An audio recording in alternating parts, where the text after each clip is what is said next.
कहानी की शुरुआत में हम सुहो को देखते हैं जो प्लेइंग नाम की एक कंपनी का सीईओ है जिसका यूट्यूब पर लाइव स्ट्रीम करने का काम है। हम देखते हैं कि सुहो अपने स्टूडियो की लाइव स्ट्रीम देख रहा था जिनके व्यूज डे बाय डे गिरते जा रहे थे। फिर जब सुहो अपने असिस्टेंट होंग को अपने चैनल की रीच बढ़ाने के बारे में बता रहा था तो तभी सिर्फ सुहो के कानों में एक हाई पिच बीप साउंड सुनाई देने लगती है जिस कारण सुहो बेहोश होकर गिर जाता है। फिर कुछ समय के बाद सुहो की साइकियाट्रिस्ट होंग को बताती है कि सुहो के ज्यादा वर्कहोलिक होने की वजह से उसको जनरल एडाप्शन सिंड्रोम हो गया। अब सुहो को ठीक होने के लिए इंस्ट्रूमेंटल म्यूजिक सुनते हुए रेस्ट करना पड़ेगा। फिर डिनर के दौरान होंग सुहो को 1 महीने की रेस्ट के लिए मनाकर उसके लिए एक पियानो ऑर्डर कर देता है जिसे प्ले करना सुहो को पसंद था, इसलिए होंग सुहो के लिए एक पियानो टीचर ढूंढने लगता है। अब हमें ह्योन नाम की एक लड़की को दिखाया जाता है जो अपनी लाइफ में काफी स्ट्रगल कर रही थी। अपने 2 स्टूडेंट को पियानो सिखाने के बाद ह्योन शाम को फूड डिलीवरी करने के लिए चली गई जिससे वो काफी बोर हो चुकी थी, लेकिन उसे अपने एक्सपेंसेस मैनेज करने थे।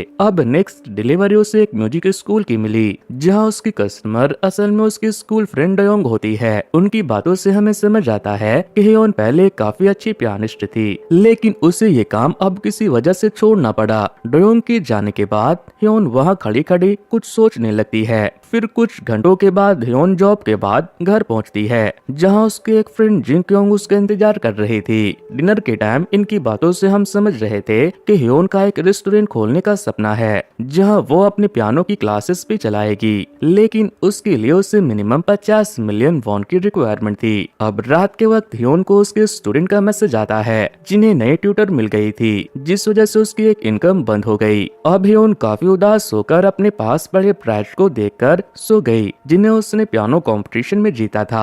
अब नेक्स्ट डे जब ह्योन और जिन क्योंग डिनर कर रहे थे तभी ह्योन को डयोंग का कॉल आया जिसे वो कल मिली थी। डयोंग ने ह्योन को बताया कि उसने उसका नंबर किसी को पियानो लेसन के लिए रेफर किया। फिर कुछ ही सेकेंड में ह्योन के पास एक टेक्स्ट आया जो उसे पियानो लेसन के लिए डबल पे कर रहा था। इस पर ह्योन ने डबल पे सुनते ही उसके ऑफर को एक्सेप्ट कर लिया, लेकिन वो नंबर असल में होंग का था जो अपने दोस्त सुहो के लिए एक पियानो ट्यूटर ढूंढ रहा था। इस ऑफर से ह्योन काफी खुश हो गई जैसे उसके लिए अब चीजें आसान हो गई हो। ह्योन को लग रहा था कि उसे किसी छोटे बच्चे को पियानो सिखाना होगा, लेकिन असल में तो वो एक बड़ी कंपनी का सीईओ है। वहीं होंग सुहो को उसके नए ट्यूटर के बारे में बताने लगा जो कल से उससे पियानो लेसन सिखाएगी। ये सुनकर सुहो ने उसे मना किया कि उससे पियानो नहीं सीखना, लेकिन होंग को अपने दोस्त की फिक्र थी इसलिए वो उसके घर से काम के सारे डिवाइसेस ले जाता है ताकि सुहो काम करके स्ट्रेस ना ले। फिर कुछ काम न होने के कारण सुहो इंस्टाग्राम स्क्रॉल करने लगा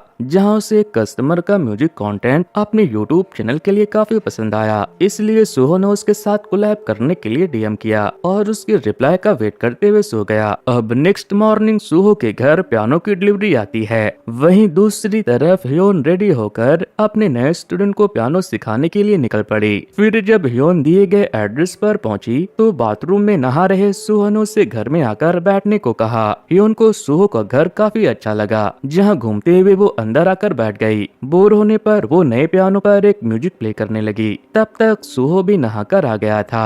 फिर जब ये दोनों मिले तो एक दूसरे को देखकर शॉक हो गए जैसे मानो ये दोनों एक दूसरे को पहले से जानते हो। इनके बातों से हमें पता चलता है कि ये दोनों सालों पहले रिलेशन में थे, लेकिन ह्योन ने उसे किसी रीजन से छोड़ दिया था। तभी दोनों एक दूसरे से लड़ने लगे जिसमें ह्योन को लग रहा था कि सुहो ने उसे जानबूझकर बुलाया। फिर सुहो ने उसे बताया कि उसके फ्रेंड ने उसे हायर किया ना कि उसने। फिर ह्योन वहाँ से जाने लगी। सुहो ने उसे ताना दिया कि तुम अभी भी नहीं बदली, जैसे तुम मुझे उस दिन एयरपोर्ट से छोड़कर चली गई थी। फिर हमें इनके पास का एक सीन दिखाया जाता है जहां सुहो ने अपने और ह्योन के लिए सैंटियागो पर विंटर वेकेशन के लिए फ्लाइट बुक की थी ताकि ये लोग वहां एंजॉय कर सके। लेकिन जब सुहो एयरपोर्ट पर ह्योन के आने का वेट कर रहा था तब ह्योन उसे कॉल करके कहने लगती है कि वो नहीं आ सकती। सीन वापस से प्रेजेंट में शिफ्ट होती है जहाँ सुहो ह्योन से उसके छोड़कर जाने का रीजन पूछता है, जिस पर ह्योन उससे कहती है कि उस बात को बहुत वक्त हो गए, अब मुझे कुछ याद नहीं। ऐसा कहते हुए ह्योन वहाँ से जा रही थी, लेकिन तभी सुहो से ताने देते हुए कहता है कि तुम अब यहाँ से भी भाग रही हो जैसा पहले भागी थी, तुम 1 नंबर की भगौड़ी हो। लेकिन जब ह्योन अपनी साइकिल से वहाँ से जा रही थी तभी उसे सुहो की बात समझ आती है। अब बात हियोन के ईगो पर आ गई थी, इसीलिए वो वापस पलटकर सुहो के पास जाने लगती है। सुहो भी अब हियोन को जाने नहीं देना चाहता था, इसलिए वो उसे रोकने के लिए भागता है और फिर ये दोनों डिसाइड करते हैं कि हियोन उससे पियानो सिखाएगी। अब जब दोनों के बीच में कोई फीलिंग है ही नहीं, तो वो पर्सनल छोड़कर अपने प्रोफेशनल लाइफ पर ध्यान देंगे। फिर इस शाम को सुहो होंग को आज की पूरी कहानी बता रहा था। यही हियोन भी जिन क्यों को अपने दिन की दास्तान बता रही थी कि वो सुहो को पियानो सिर्फ पैसों के लिए सिखाएगी, क्योंकि वो उससे डबल पे कर रहा है और उसके लिए अब उससे कोई भी फीलिंग नहीं है। अब नेक्स्ट मॉर्निंग सुहो को उसी कंटेंट क्रिएटर के का मैसेज आया, जिसे उसने डीएम करा था कोलैबोरेशन के लिए। वहीं हियोन अपने घर में पड़ी पियानो बुक को कलेक्ट कर रही थी, जिसमें उसे एक बुक मिली थी, जिसकी मदद से वो पहले सुहो को पियानो सिखाती थी, जिससे उसे सुहो के साथ बिताई हुई पुरानी यादें याद आई। फिर रिलेशन के टाइम हियोन उसे उसी की बुक से पियानो सिखाती है। उस बुक को देखकर सुहो की भी यादें ताजा हो गई थी। इस पर वो हियोन को वो बुक हटाने को कहता है, लेकिन हियोन उसे नहीं हटाती और उसे पियानो सिखाने लगती है, जिस बीच में वो एक दूसरे को कई बार ताने भी दे रहे थे। फिर लेसन कंप्लीट होने के बाद सुहो ने हियोन को उसके घर तक राइड देने का ऑफर किया, लेकिन हियोन ने उसे मना कर दिया। वहाँ से निकलते हुए जब हियोन अपनी साइकिल का लॉक खोल रही थी, तब वो लॉक फंस गया, जो खुलने का नाम ही नहीं ले रहा था। जिसके बाद सुहो ने अपना गैराज ओपन किया, जिसमें तरह तरह की लग्जरियस कार का कलेक्शन था। अपनी डिलीवरी जॉब के लिए लेट होने के कारण हियोन को सुहो की लैम्बोर्गिनी में बैठना पड़ता है। फिर रास्ते में सुहो ने हियोन से पूछा कि तुम डिलीवरी जॉब क्यों कर रही हो, जिस पर हियोन उसे पर्सनल क्वेश्चन का आंसर देने से मना कर देती है, जिस वजह से सुहो फिर से उसे बहुत टीज करता है। फिर घर पहुंचने के बाद हियोन को कार से उतरने की इतनी जल्दी थी कि मानो उसे सुहो के पास नहीं रहना। कार से उतरकर वो तुरंत घर में चली गई, जैसे उसे सुहो से बहुत बुरी स्मेल आ रही हो। वहीं जब सुहो के की दी हुई लोकेशन पर पहुंचता है तो के वहाँ नहीं था, इसीलिए वो रेस्टोरेंट में बैठकर उसका इंतजार करने लगता है और ऑर्डर देने के बाद अपने पास पड़े हियोन की फोटो देखने लगता है, जहाँ उसे अपने और हियोन की यादें याद आने लगी। जहाँ एक दिन डेट पर सुहो बच्चों वाली स्लाइम के साथ बचकानी हरकतें करते हुए हियोन से कहने लगा कि हम लोग इस विंटर वेकेशन पर जाएंगे। इस पर हियोन उससे कहने लगी कि वेकेशन सिर्फ अमीरों के लिए है, न कि हम जैसों के लिए जो सिर्फ अपनी जरूरतें ही पूरी करते हैं। सुहो उसकी बात नहीं सुनता और बचकानी हरकतें करते हुए हियोन को स्लाइम के साथ खेलने को बोलने लगा, ताकि उसका स्ट्रेस रिलीज हो जाए। लेकिन हियोन उसकी बचकानी हरकतों से परेशान होकर वहाँ से चली गई। सुहो से रोककर उसकी परेशान होने का रीजन पूछने लगा। इस पर हियोन उससे कह रही थी कि वो सिर्फ ख्वाब में जीता है और एक वो है जो हमेशा अपनी जरूरतें पूरी करने में लगी रहती है। इस पर सुहो कहने लगा कि उसका भी सपना है कि वो एक यूट्यूब चैनल खोलकर उसमें लाइव स्ट्रीम करे, क्योंकि उसके हिसाब से सपने सच किए जा सकते हैं। उसकी बातें सुनकर हियोन रोने लग गई, लेकिन उसे सुहो पर यकीन नहीं था। प्रेजेंट में के सुहो से मिलने आ गया था, जहाँ सुहो से अपनी कंपनी ज्वाइन करने के लिए ऑफर करता है। कि उससे बताता है कि उसके पास वर्क करने के लिए कोई ठिकाना नहीं है। इस पर सुहो से अपने घर पे ले गया, जहाँ वो दोनों एक साथ नए प्रोजेक्ट पर वर्क करेंगे। फिर हम देखते हैं कि के सुहो से अपनी एक पियानिस्ट फ्रेंड को प्रोजेक्ट में ऐड करने की रिक्वेस्ट करता है, क्योंकि उन्हें इस प्रोजेक्ट में एक पियानिस्ट की नीड थी। सुहो उनकी बात को समझते हुए उसको पियानिस्ट ऐड करने की परमिशन दे देता है, लेकिन के की पियानिस्ट दोस्त और कोई नहीं बल्कि असल में हियोन होती है, जो उसे एक बार पार्ट टाइम जॉब करते हुए मिली थी, जहाँ ये दोनों मिलकर अपने म्यूजिक के बारे में एक दूसरे को बता रहे थे। कि उसे अपना म्यूजिक सुना रहा था, जिसमें हियोन उस म्यूजिक में अपना पियानो प्ले करके उसकी मदद कर रही थी। के को देखकर ऐसा लग रहा था जैसे उसे हियोन पसंद आ गई हो, जिसके बाद ये लोग अपना नंबर एक्सचेंज करके दोस्त बन गए। प्रेजेंट में के हियोन को उसके साथ काम करने के लिए मैसेज कर देता है कि वो लोग कल सुबह इसके लिए मिलेंगे। अब अगले दिन हियोन सुहो के पियानो लेसन के लिए सुहो के घर पहुंची। तब हियोन के से मिली, लेकिन दोनों एक दूसरे को सुहो के घर देखकर शॉक हो गए। वहीं सुहो ये सोचकर कंफ्यूज हो रहा था कि ये दोनों एक दूसरे को कैसे जानते हैं। तब के हियोन को क्लियर करता है कि वो सुहो के साथ एक म्यूजिक प्रोजेक्ट पर काम करेगा, और सुहो को बता रहा था कि वो हियोन से पिछली रात को ही मिला था। फिर के हियोन से उसके साथ इस प्रोजेक्ट पर काम करने के बारे में पूछता है, तो हियोन उससे मना कर देती है, जिसके बाद के उसकी हेल्प के बदले उससे डिनर करने के लिए ऑफर करने लगता है। ये देखकर सुहो अंदर ही अंदर जल रहा था, इसलिए सुहो हियोन को आज के लेसन के बदले के की हेल्प करने का ऑफर देता है। हियोन ने उसकी ऑफर को एक्सेप्ट किया, जिसके बाद ये दोनों साथ में में म्यूजिक प्रैक्टिस करने लगे। उन दोनों को साथ में म्यूजिक प्ले करते हुए देखकर सुहो को अपनी और ह्योन की यादें याद आने लगी, जिसमें वो पास्ट में साथ में म्यूजिक प्ले करके काफी खुश थे। और देन प्रेजेंट में उनका म्यूजिक कंप्लीट हो जाने के बाद सुहो उसमें कमियां निकालने लगता है, क्योंकि उसे उन दोनों को साथ में देखकर अच्छा नहीं लग रहा था। लेकिन के ह्योन के म्यूजिक के तारीफों के पुल बांधने लगा, जिससे सुहो को और ज्यादा जलन होने लगी। लेकिन ह्योन को अपनी तारीफें सुनकर बहुत मजा आ रहा था। फिर रात होने के बाद जब ह्योन को नींद नहीं आ रही थी, तभी उसे के का मैसेज आता है, जिसमें वो उसे बियर के लिए ऑफर कर रहा था। ह्योन उससे मिलने के लिए तैयार हो गई और थोड़ी ही देर में ये लोग मिलकर और बियर पीते हुए सुहो और अपनी म्यूजिक के बारे में डिस्कस कर रहे थे, जहाँ ह्योन के साथ काम करने के लिए मान गई। ये सुनकर के काफी एक्साइटेड हो गया और घर आकर सुहो के होते हुए कहने लगा कि वो ह्योन को काफी पसंद करता है, और ये सुनकर वो बहुत शॉक हो जाता है। सुहो को के से बियर की स्मेल आई तो वो समझ गया कि इन दोनों ने साथ में मिलकर बियर पिया है, जिससे सुहो को और भी ज्यादा शौक के साथ जेलसी फील हो रही थी।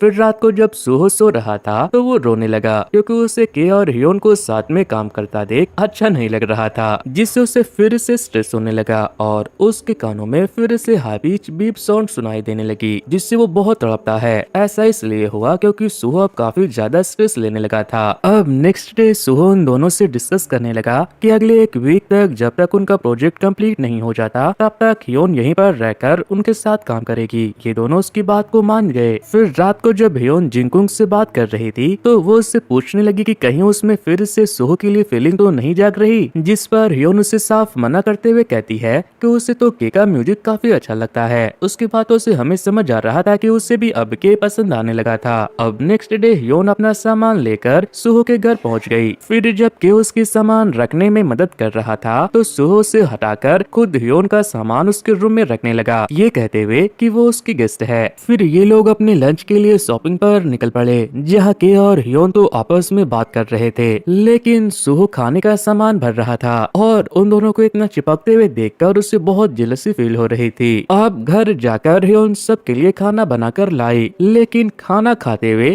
के उसके बनाए खाने की तारीफ करते हुए उसे एक रेस्टोरेंट खोलने को सजेस्ट कर रहा था। इस पर ह्योन उससे कहने लगी कि उसका भी यही सेम प्लान है, जहाँ वो पियानो लेसन्स भी देगी। फिर बातों ही बातों में सुहो ह्योन के हाथ पर एक ऑपरेशन को निशान को देख रहा था, जिसके बाद के सुहो की कहानी छेड़ देता है कि उसने बहुत स्ट्रगल किया इस मुकाम तक पहुँचने में। इस पर सुहो से सीरियस होकर कहने लगा कि जिससे मैं प्यार करता था उसे मुझ पर भरोसा नहीं था, क्योंकि मैं दिन भर यूट्यूब पर चलने वाली वीडियोस को एनालाइज करके एल्गोरिदम जानने की कोशिश करता, जिससे वो नाराज होकर मुझे डांटती रहती, और यहाँ तक मैं उसी के कारण पहुँचा हूँ, क्योंकि मुझे उससे ये प्रूव करना था कि मैं अपना सपना पूरा कर सकता हूँ, और वैसा ही मैंने किया। वही ह्योन नीचे गर्दन करके सुहो की बातों को सुन रही थी, क्योंकि उसने उस पर भरोसा नहीं किया था। के को उसके लिए ये सुनकर काफी दुख होता है। और फिर डोरबेल बजती है, जहाँ अब इनके प्रोजेक्ट के इक्विपमेंट आ गए थे। सुहो ये सब अपने फ्रेंड होंग से छुपा कर रहा था, क्योंकि उसने ऑफिस का काम करने से मना कर दिया था, क्योंकि उसे अभी रेस्ट की जरूरत थी। फिर खाना खाने के बाद ये लोग शूट के लिए लोकेशन डिसाइड करते हुए लड़ पड़े, जिसके बाद सिचुएशन को संभालते हुए के ने दोनों की बताए हुए लोकेशन पर काम करने का डिसाइड किया। और फिर ह्योन सुहो के घर में लगे एक खराब बल्ब को बदलने लगी, जिसमें के और सुहो दोनों उसकी हेल्प कर रहे थे। फिर जब ह्योन स्टेयर्स से उतर रही थी तो सुहो उसके हाथ पकड़कर हेल्प करने लगा, मानो ऐसा लग रहा था जैसे उन्हें एक दूसरे के लिए अभी भी फीलिंग्स है। जिसके बाद ये लोग सोने चले गए, लेकिन ह्योन और सुहो दोनों को ही नींद नहीं आ रही थी, इसलिए दोनों एक साथ घर के बाहर आ गए। दोनों एक दूसरे को देखकर कुछ देर तो खड़े रहे और फिर बात करते हुए दोनों पास के ग्राउंड में वॉल करने लगे, जहाँ पर सुहो ह्योन से उसके हाथ के निशान के बारे में पूछने लगा। फिर हमें पता चलता है कि जब ह्योन और सुहो वेकेशन के लिए सैंटियागो जा रहे थे तो उसी दिन ह्योन के रिस्ट का ऑपरेशन हुआ था, जिस पर सुहो से पूछने लगता है कि तो फिर तुमने मुझे बताया क्यों नहीं। जवाब में ह्योन कहने लगती है कि तुम इन चीजों को कॉम्प्लिकेटेड मत बनाओ, हमारा रिलेशन फिर कभी ठीक नहीं चलता और हमारा किसी न किसी दूसरे रीजन से ब्रेकअप हो ही जाता, क्योंकि उसके हिसाब हिसाब से उनके रिलेशन का कोई फ्यूचर नहीं था। जिस पर सुहो से पूछता है कि उसे ऐसा क्यों लग रहा था कि उनका रिलेशन ठीक नहीं चल रहा। ह्योन उससे कहती है कि उसे उनके रिलेशन की शुरुआत से मालूम था कि उनका रिलेशन सही नहीं चलेगा, लेकिन फिर भी वो उसके साथ 2 साल रही और उसे उन 2 सालों को वेस्ट करने का रिग्रेट है, क्योंकि वो दोनों एक दूसरे से काफी अलग है। ये सुनकर सुहो का दिल टूट गया। वो कहने लगा कि मतलब तुमने मुझे मेरी गरीबी के कारण छोड़ा था ना। तभी ह्योन उसे बताने लगी कि वो अभी भी पैसों के लिए ही उसके साथ उसके प्रोजेक्ट पर काम कर रही है, क्योंकि उसे अपनी जरूरतों को पूरी करनी है। इतना कुछ सुनकर सुहो घर चला जाता है, जिसके बाद इन दोनों को सुबह तक नींद नहीं आती और बैठे बैठे सोचते हुए पूरी रात निकल जाती है। फिर सुबह के उनके लटके हुए चेहरे को देखकर उनसे पूछने लगा कि क्या तुम दोनों की लड़ाई हुई है, जिस पर दोनों मना कर देते हैं और नींद पूरी न होने का बहाना देकर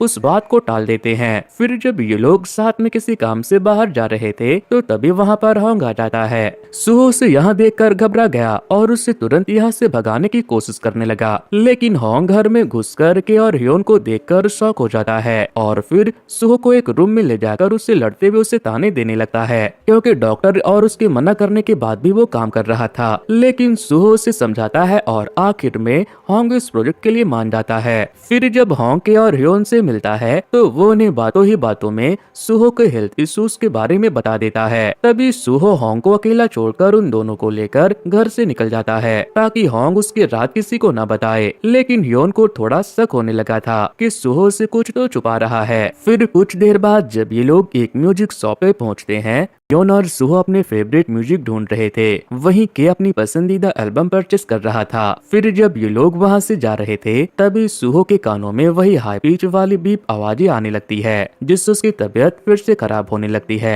और वो गिर जाता है। ह्योन उसे ऐसे देखकर डर जाती है और तुरंत उसके पास उसे संभालने के लिए पहुंचती है, लेकिन सुहो खुद को संभालते हुए अपनी कार तक पहुंचकर अपनी मेडिसिन निकालता है। फिर के उसके मेडिसिन के लिए पानी लाने के लिए चला गया और फिर सुहो हंसने लगा, क्योंकि ह्योन को उसकी चिंता हो रही थी। इस पर ह्योन उससे कहने लगी कि उसे लगा कि वो मर गया, इसलिए वो डर गई। फिर जब के पानी लेकर आता है तो सुहो मेडिसिन खाकर नॉर्मल हो जाता है। अब शाम को ह्योन जिंक्योंग से मिलकर सुहो और उसकी बीमारी के बारे में बात करने लगी। इस पर जिंक्योंग उससे कह रही थी कि तुम अपने अंदर उसके लिए फीलिंग रखना बंद करो, लेकिन ह्योन को तो बस अंदर ही अंदर सुहो की चिंता सताए जा रही थी। रात को ह्योन अपनी पियानो प्रैक्टिस करने के बाद जब सोने जा रही थी तभी सुहो वहां आकर अपनी कॉफी बनाने लगता है। इस पर ह्योन उसकी बीमारी के बारे में सवाल पूछने लगी, जो ज्यादा काम करने के कारण हुई थी, और बातों ही बातों में वो अपनी पुरानी यादों की बातें करते हुए हंसने लगे। अब अगले दिन ह्योन, सुहो और के ये तीनों प्रोजेक्ट लोकेशन की शूटिंग के लिए जगह ढूंढने लगे, जहाँ वो काफी एंजॉय कर रहे थे। और एट द एंड उन्होंने एक प्लेस सिलेक्ट करी जहाँ वो प्रैक्टिस करने लगे और सुहो शूटिंग करने के लिए उनसे दूर एक ऊंचाई वाली जगह पर बैठ गया। प्रैक्टिस करते हुए के ह्योन से पूछने लगा कि उनकी रिलेशन को कितना टाइम हो गया। इस क्वेश्चन से ह्योन शॉक हो गई कि उसे कैसे पता चला। इस पर के उससे कहने लगा कि उसने ये सब गेस किया उन्हें देखते हुए।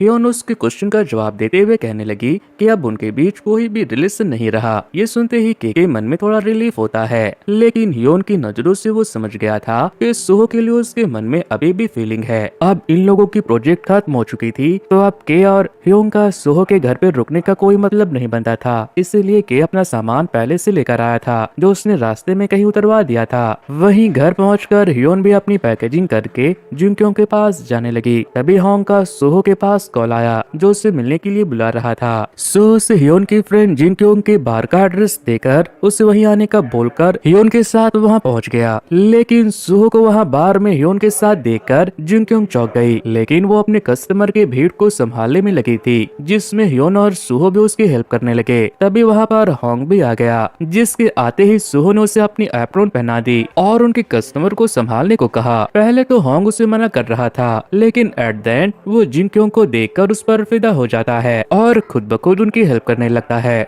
फिर बार क्लोज हो जाने के बाद ये चारों साथ में मिलकर डिनर और ड्रिंक करने लगे और थोड़ी ही देर में होंग और जिंक्योंग बहुत ज्यादा ड्रिंक कर लेते हैं, इसलिए उनके पागलों जैसी हरकतों से परेशान होकर ह्योन और सुहो वहाँ से बाहर निकल गए। फिर थोड़ी ही देर में ये लोग सीरियस सीरियस कन्वर्सेशन करने लगे, जहाँ ह्योन उससे ब्रेकअप करने के लिए माफी मांग रही थी। वहीं सुहो से उसको ना समझ पाने के लिए माफी मांगने लगा। धीरे धीरे ये लोग ह्योन के घर जा पहुँचे। फिर जब सुहो ह्योन को उसके घर छोड़कर जा रहा था, तभी वहाँ पर बारिश होने लगी। इस पर ये दोनों घर में चले गए। फिर मौसम देखकर सुहो ह्योन से एक और ड्रिंक के लिए पूछने लगा। इस पर ह्योन 1 घंटे के लिए मान गई। फिर दोनों साथ में घर में ड्रिंक करने लगे, जहाँ ह्योन दोनों के लिए ड्रिंक बना रही थी। धीरे धीरे कब 1 घंटे की जगह 2 से 3 घंटे हो गए, इन्हें पता ही नहीं चलता। दोनों एक दूसरे की कंपनी काफी एंजॉय करते हुए अपना क्वालिटी टाइम स्पेंड कर रहे थे। फिर दोनों साथ में पियानो भी बजाते हैं, जैसा वो ब्रेकअप के पहले बजाते थे। हंसते खेलते हुए इनकी बातें अब धीरे धीरे इमोशनल हो गई थी, जहाँ सुहो ह्योन से कहने लगा कि उसके जाने के बाद वो उसे बदला लेना चाहता था और उससे नफरत करने लगा था, लेकिन वो ऐसा कर नहीं पाया क्योंकि वो उसके लिए खास थी और वो उसे कभी खोना नहीं चाहता। इसलिए वो उसे जब वापस मिली तब उसने ठान लिया था कि वो अब उसे वापस अपनी जिंदगी से जाने नहीं देगा। और इन्हीं इमोशंस में ये दोनों इमोशनल होकर किस करने लगते हैं। और इसी के साथ आज की ये कहानी यहीं पर खत्म होती है। तो दोस्तों, अगर वीडियो पसंद आई है तो वीडियो को हाइप देना बिल्कुल भी ना भूले। वैसे दोस्तों, कुछ दिनों पहले ही मैंने कैसे मूवी की स्टोरी को एक्सप्लेन किया था। अगर आप लोगों ने उसे नहीं देखा है तो एंड स्क्रीन पर दी जा रही लिंक पर क्लिक करके उसे देख सकते हो। सो वेल गाइस, आज के वीडियो में इतना ही। Thanks to, good bye.